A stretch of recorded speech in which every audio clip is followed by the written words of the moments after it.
জিন্দিগি দরকার বাপ। খামখেয়ালি জীবন অনেক দূর চলে গেছে। রাগ হইয়েন না, আমি রাগ করার জন্য, আমি শক্ত কথার জন্য বললাম। কোরআনুল কারীমের মধ্যে আছে মানুষ জাহান্নামী হওয়ার 1 নাম্বার কারণ কি? গাফলত। কি বলেন? 1 নাম্বার খামখেয়ালি, অবহেলা। কোরআন শরীফে আছে আল্লাহ তাআলা বলছে যত লোককে আমি আল্লাহ জাহান্নামে ফেলবো, মানে যত লোক জাহান্নামী হবে সমস্ত লোকের পরিচয় একত্রে উলাইকা হুমুল গাফিলুন। সরাসরি কোরআন শরীফ আল্লাহ বলেন এরা কেন জাহান্নামী হলো? কারণ এরা সকলেই ছিল গাফেল। কি ছিল বাপ? গাফেল। কোরআন শরীফে আছে আল্লাহ তাআলা আমাদের নবী সাল্লাল্লাহু আলাইহি সাল্লামকে বলছেন, নবীজিকে বলছেন, আচ্ছা নবীজি আল্লাহ তাআলার স্মরণ থেকে গাফেল ছিলেন কতক্ষণ? সপ্তাহে কোন দিন? 24 ঘন্টার মধ্যে কখন? কখনোই না। আম্মা জান আয়েশা রাদিয়াল্লাহু তাআলা আনহা বলেন নবীজির স্ত্রী কানা রাসূলুল্লাহ সাল্লাল্লাহু আলাইহি ওয়াসাল্লাম ইয়াযকুরুল্লাহ ফি কুল্লি আহইয়ানিহি। তিনি বলেন আল্লাহর নবী সাল্লাল্লাহু আলাইহি সাল্লাম সর্বদাই আল্লাহ তাআলার স্মরণ করতেন। ফি কুল্লি আহইয়ান, সর্বদাই আল্লাহ তাআলার জিকির করতেন, স্মরণ করতেন। তাহলে যিনি সারাক্ষণ আল্লাহকে স্মরণ করতেন সেই তাকে, নবীকে আল্লাহ কোরআনে বলছেন ওয়ালা তাকুম মিনাল গাফিলিন। নবীজিকে বলছেন বন্ধু আপনাকে বলছি গাফেলদের অন্তর্ভুক্ত হইয়েন না। আপনি কে, আমি কে বলেন? নবীজিকে যদি আল্লাহ কথা বলে যে বন্ধু আপনি গাফেলদের অন্তর্ভুক্ত হইয়েন না, আমাদের জন্য কি পরিমাণ তাকিদ, আমাদের জন্য কি পরিমাণ গুরুত্ব দেওয়া উচিত, গুরুত্ব দেওয়া উচিত। আমাদের একজন বড় বুজুর্গ ছিলেন, বাংলাদেশে একসময় আসতেন পাকিস্তান থেকে। অনেক বড় এক বুজুর্গ আলেম, ওয়াইজ, আওলাদে রসুল সৈয়দ আব্দুল মজিদ নদীম সাহেব রহমতুল্লাহ আলেম। ছোটবেলায় আমরা কুমিল্লা কান্দিরপাড় টাউন হল মাঠে অথবা ঈদগাহ মাঠে উনি বয়ান করতেন। আন্তর্জাতিক ইসলামী মহাসম্মেলন হইতো আগে সারা বাংলাদেশে, বিভিন্ন জেলায়। উনি 1 মাস 1.5 মাস সফর করতেন বাংলাদেশে। আমরা যখন ছাত্র ছিলাম তখন ওনার বয়ান শুনতাম। এত সুন্দর বয়ান করতেন। আল্লাহর কোরআন যখন পড়তেন মনে হইতো যেন আসমান থেকে নাজিল হইতেছে। আমার প্রিয় ভাই, আমাদের স্নেহের হাফেজ তানভীর তেলাওয়াত করলেন, আপনাদের কাছে ভালো লাগছে না? আমি নিজেও তার তেলাওয়াতের ভক্ত। আমার মাদ্রাসায় সে অনেকবার গেছে, অনেকবার। চোখে দেখে না যে পৃথিবীর আলো, সে তার মালিকের আলো কি পরিমাণ দেখল। হায় বদনসিব ওই মানুষগুলো যাদের চোখ ছিল 60 বছর, কিন্তু তারা কোরআনুল কারীমের একটা লাইন শুদ্ধ করে পড়তে পারে নাই, পারে না। তার চাইতে বড় বদনসিব, মন্দ কপাল, দুর্ভাগা আর কেউ হইতে। আফসুস ওদের জন্য। তো বলতেছিলাম এই উনি পাকিস্তানের এই হজরত এখন ইন্তেকাল করছেন, আরো অনেক দিন হয়েছে। ওনার ছেলে এখন বড় ওয়াইজ। এই কিছুদিন আগেও বাংলাদেশে উনি হজরত মাওলানা ফয়সাল নদীম উনি বয়ান করে গেছেন বাংলাদেশের। প্রায় 15-20 দিন ছিলেন, এই কয়েকদিন আগে গেল। তো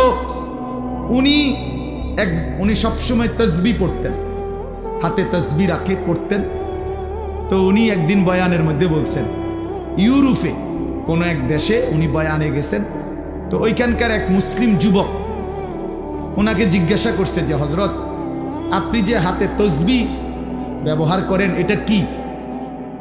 তখন উনি বলছেন যে এটা মুদাক্কেরা, এটা আমাকে স্মরণ করিয়ে দেয়। তো কি স্মরণ করিয়ে দেয়? আমাকে একটু পরপর এটা হাতে থাকলে আমার আল্লাহর জিকিরের কথা স্মরণ করায় দেয়।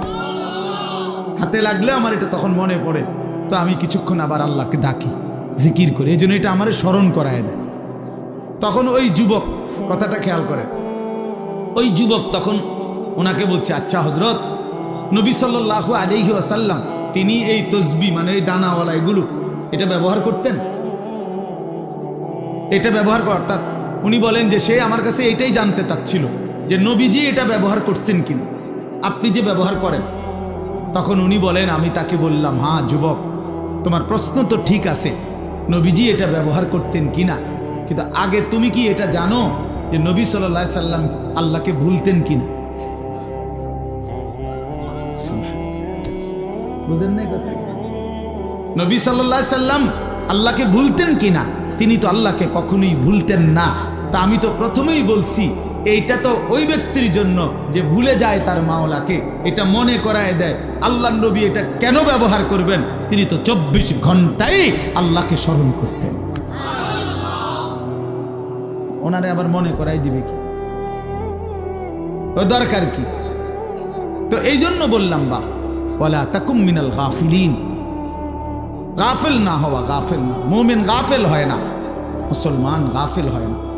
মুসলমান গাফিল হয় না, এক ধ্যানে থাকে, এক ফিকিরে থাকে, আখিরাতের গন্তব্যের দিকে তাকিয়ে থাকে।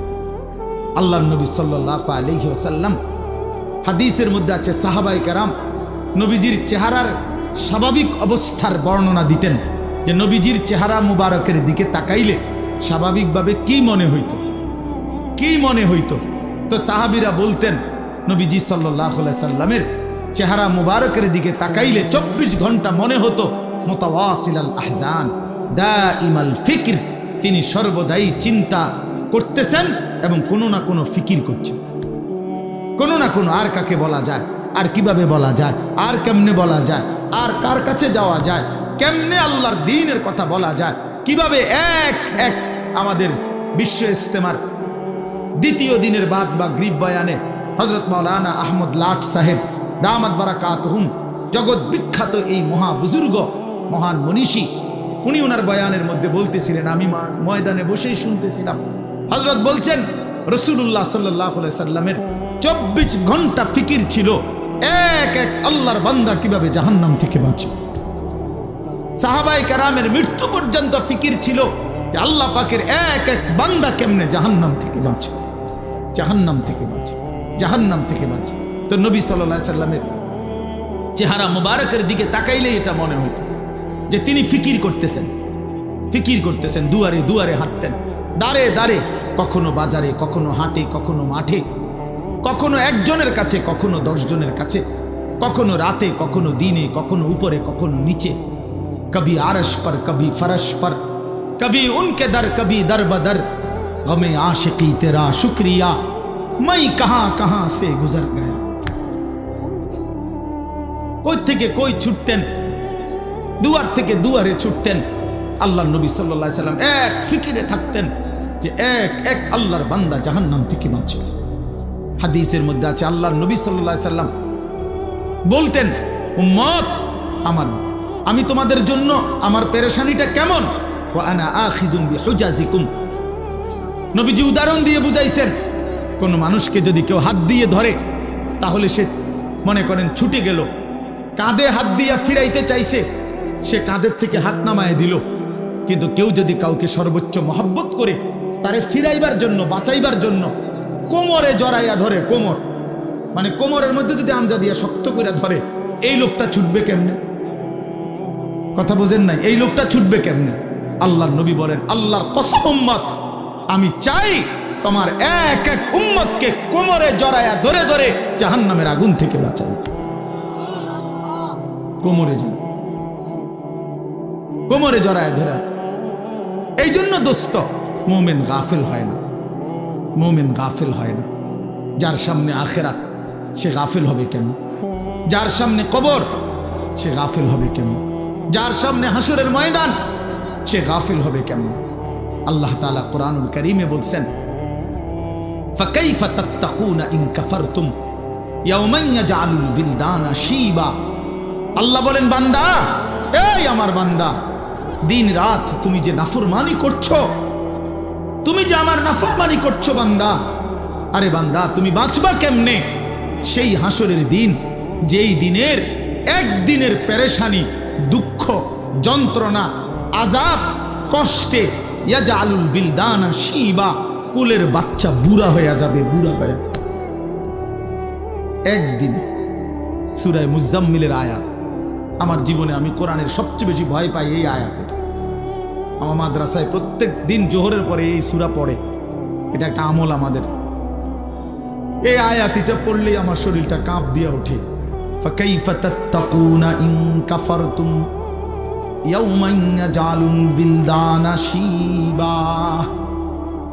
আল্লাহ বলে নাফরমানি করছো কেমনে বান্দা? 365 দিন, 1 বছর কোনো দিন ফজরের নামাজ পড়লা না, কেমনে পারলা বান্দা? কেমনে সহ্য করলা মোমেন? একটা দিনও কোনো দিন ফজরের নামাজ পড়লা না। মুসলমান এত নির্মম হয় কিভাবে? ইমানদার এমন জালেম কেমনে হয় বান্দা? কিভাবে সম্ভব? 365 দিন কোনো দিন একটা বারো ফজরের সেজদা দিলা না। ফাকাইফা তাত্তাকুনা ইন কাফারতুম, কেমনে বাঁচবা বান্দা কেমনে? একদিনেই তো হাসরের ময়দানে কোলের বাচ্চা বুড়া হয়ে যাবে। ফাবিআইয়ি হাদিসিন বাদাহু ইউমিনুন, আল্লাহ কোরআনে বলে বান্দা আমি 23 বছর কোরআন নাজিল করেছি, 30 পারা কোরআন নাজিল করেছি বান্দা। সর্বশ্রেষ্ঠ ফেরেশতা জিবরাইলকে দিয়ে পাঠিয়েছি। আমার কলিজার টুকরা সর্বশ্রেষ্ঠ রাসূল আমার সবচেয়ে প্রিয় বন্ধুর কাছে নাজিল করেছি। 23 বছর নাজিল করলাম, 30 পারা কোরআন নাজিল করলাম, জিবরাইলের মতো শ্রেষ্ঠ ফেরেশতা দিয়ে পাঠাইলাম, বন্ধুর মতো কলিজার টুকরা আমার আখিরি নবীর কাছে প্রেরণ করলাম। প্রতিটা কথা বান্দা আমি বারবার বললাম। এবার আল্লাহ জিজ্ঞেস করে বান্দা এরপরে আর আমি কেমনে বললে, কতবার বললে, আর কোন কিতাব নাজিল করলে, আর কাকে বললে, কেমনে বললে, আর কার কাছে নাজিল করলে? তুমি বান্দা আমার কথা মেনে নিতা, তুমি বলো। বলে যুবক ভাই যারা নামাজ পড়েন না, প্রিয় ভাই আমার, বন্ধু আমার, তোমার মালিক তোমারে আর কতবার বললে তুমি সেজদা দিবে? 23 বছর বলেও মনটা গলাইতে পারলো না। 30 পারা কোরআন নাজিল করলেও দিল গলাইতে পারলো না। আর কতবার বললে ইয়া আইয়ুহাল্লাযীনা আমানু, হে ঈমানদারগণ, এই শব্দটি কোরআনুল কারীমে 89 বার আছে। কতবার? আর কতবার বললে আপনি শুনতেন? 80 বারের চাইতে বেশি কোরআনুল কারীমে নামাজের কথা আছে। আকিমুস সালাহ, আকিমুস সালাহ, আকিমুস সালাহ বারবার বলছেন আল্লাহ। আর কতবার বললে নামাজ পড়তেন? ইত্তাকুল্লাহ, ইত্তাকুল্লাহ, ইত্তাকুল্লাহ বারবার বলছেন। আল্লাহ জানতে চায় বান্দা আর কতবার বললে তুমি গুনাহ ছেড়ে দিতা? বলেন। এই জন্য দোস্ত ইনসাফ করেন, ইনসাফ করেন। নিয়ম সর্বস্ব একটা ওয়াজ যেন না হয়, একটা ফিকির যেন হয়, দিলের মধ্যে যেন একটা অনুভূতি জাগে। আবারও বলছি, মুসলমান গাফিল হয় না, মুমিন কি হয় না? গাফিল হয়। মুমিন গাফিল হয় না, মুমিন গাফিল হয় না। গাফলত জাহান্নামীদের পরিচয়।